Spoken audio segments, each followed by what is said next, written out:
Idit Cowan University. Ini saya bertugas di Satuan Siber TNI. Jadi di sana banyak sekali belajar tentang teknologi informasi dan penerapannya dalam perang siber.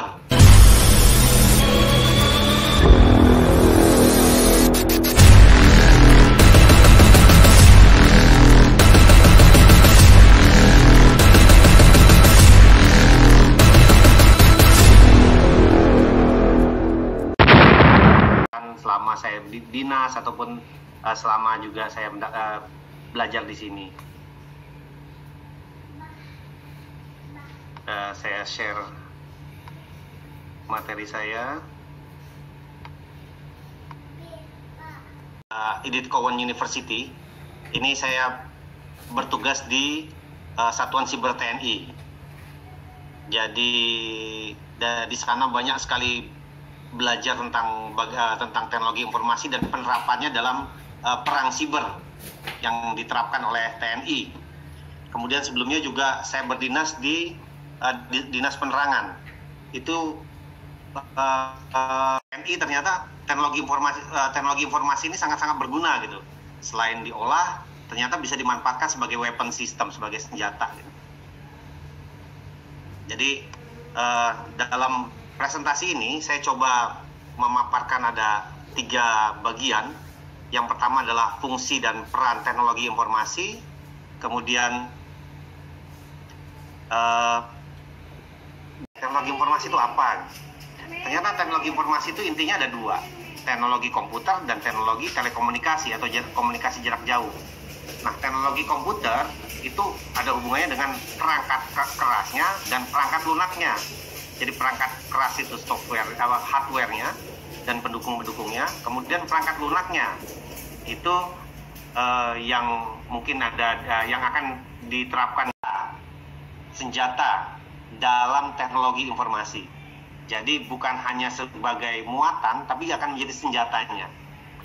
Kemudian selain itu ada lagi namanya teknologi komunikasi. Nah, teknologi komunikasi ini biasanya kita berhubungan dengan komunikasi jarak jauh.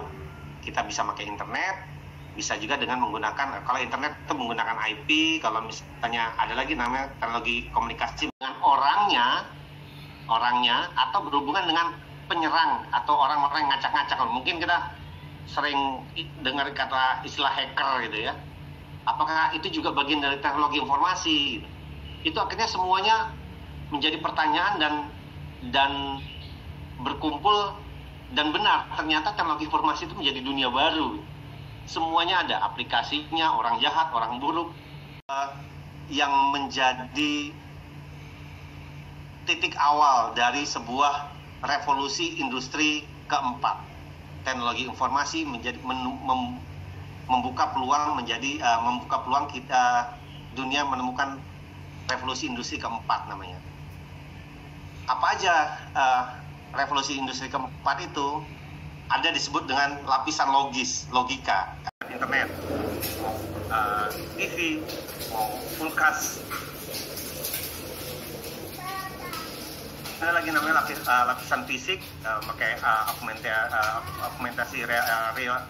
Kemudian ada robot yang sangat maju dan seperti yang dibahas Pak Inu tadi, masalah 3D printing.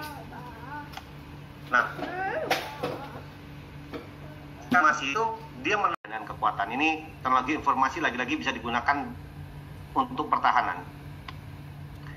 Nah, secara kompleksnya gitu, dengan adanya teknologi informasi adalah namanya domain perang baru yang disebut dengan cyberspace domain. Dia sifatnya itu lebih bebas beraksi. Dia bisa beraksi di darat, di laut, di udara, bisa berada dimanapun juga. Dalam dunia kerja itu apa saja sih yang bisa kita join ya? Kalau kita masuk dalam tentara tadi sudah dibahas, sekarang di dunia kerja kita bisa sebagai apa gitu kalau misalnya kita belajar tentang teknologi informasi. Yang pertama kita bisa belajar sebagai software developer.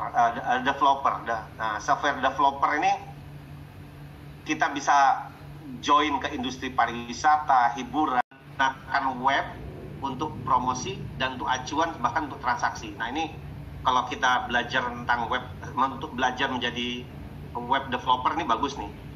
Gajinya juga lumayan tinggi nantinya. Kemudian ada lagi namanya database administrator.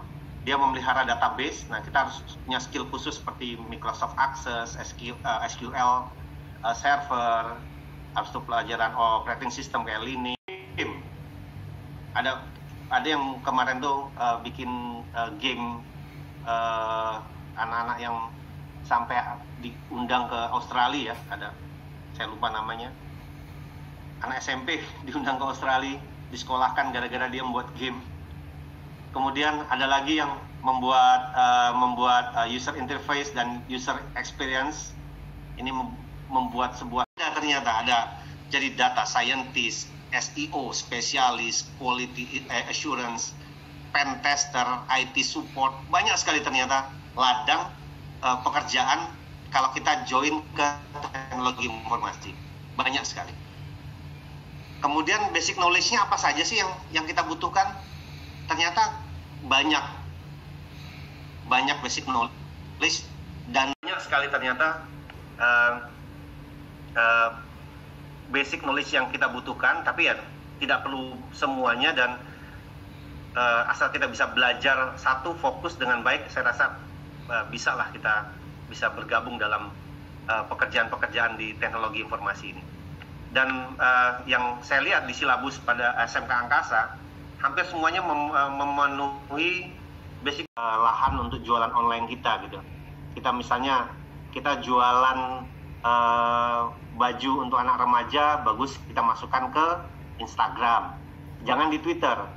Kalau kita jualan baju-baju dewasa, kita masukkan ke Facebook gitu. Jadi itu yang kita mulai gitu ya, kita mulai pelajari. Nah, itu semuanya ada di bidang di teknologi. Yuma Saptiani tentang bagaimanakah peraturan mengenai cybercrime di Indonesia dan jika dikaitkan dengan perlindungan konsumen. Bagaimana pelaksanaannya perlindungan hukum terhadap konsumen atau nasabah perbankan yang menderita kerugian akibat adanya cybercrime ini? Mohon dijawab. Pertanyaannya bagus nih, berat. Berat Pak dengan perbankan. Kejahatan siber itu ada 4 jenis sebenarnya. Kejahatan siber itu ada 4 jenis. Yang pertama adalah cybercrime. Kemudian ada namanya cyber terrorism, ada cyber espionage, ada namanya cyber war.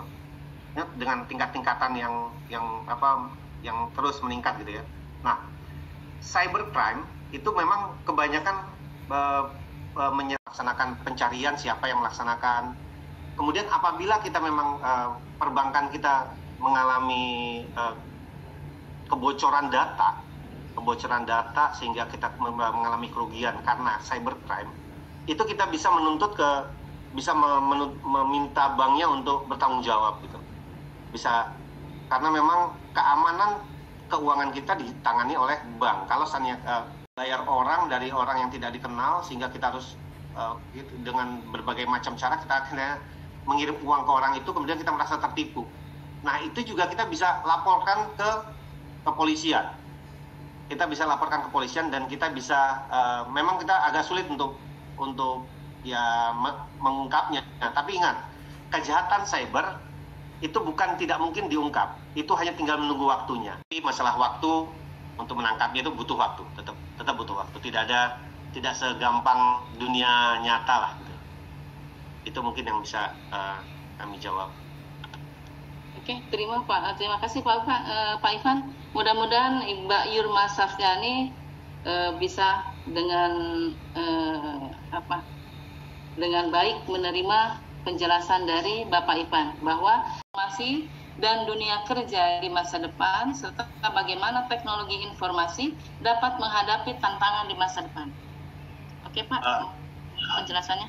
Baik, Mas Rizky, seperti yang saya sampaikan di paparan saya tadi, peran teknologi informasi di dunia kerja tadi, dia berfungsi banyak ya. Jadi dia bisa bergabung, bisa